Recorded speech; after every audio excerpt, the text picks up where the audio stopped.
Oh, hi, welcome back. In this edition, we're going to talk about the differences in culture between Rome and Egypt. Now, many of us have been to Rome or Egypt.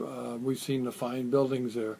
In Rome, most of the buildings were built during Caesar's time or after, especially during the time of Nero, who, as you know, burnt down half of Rome so he could do so.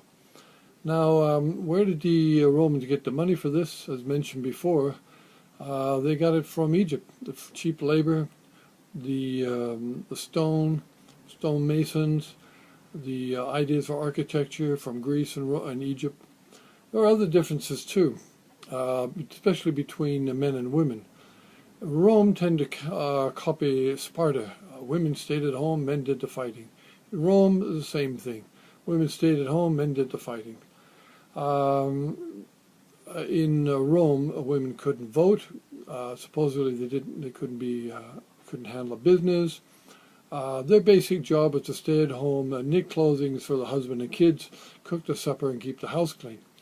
That was a perfect wife in Rome. Whereas in Egypt, according to one Greek traveler around 450, and this is going back a bit, 450 BC, even women had the right to work. They had the right to divorce or get married on their own say.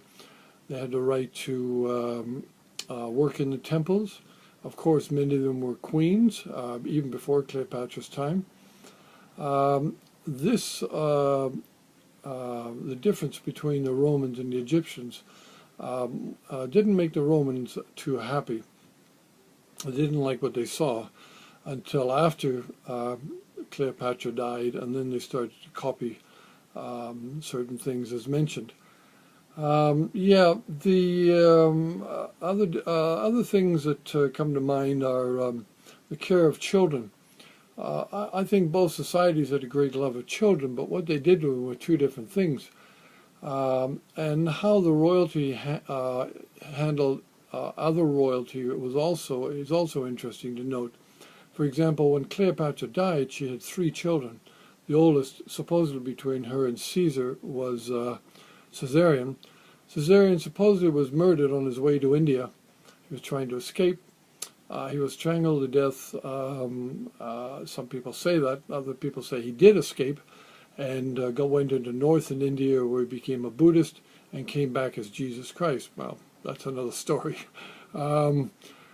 The other 2 children were taken in golden chains to Rome and paraded downtown Rome there, and then they were set free, raised by Antony's wife.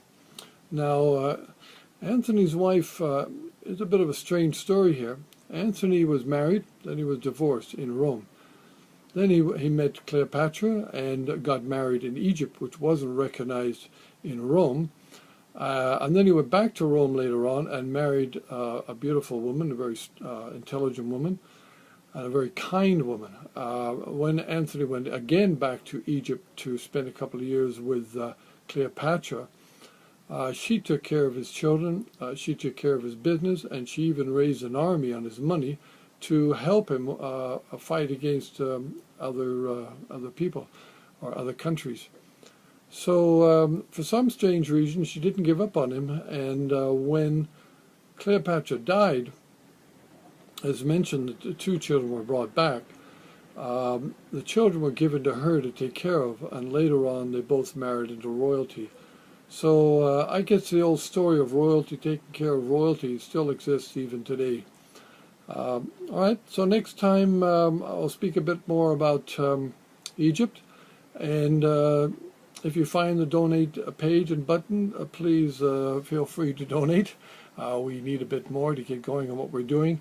I really look forward to making videos while I'm in England and France, Cyprus, Greece, and Italy.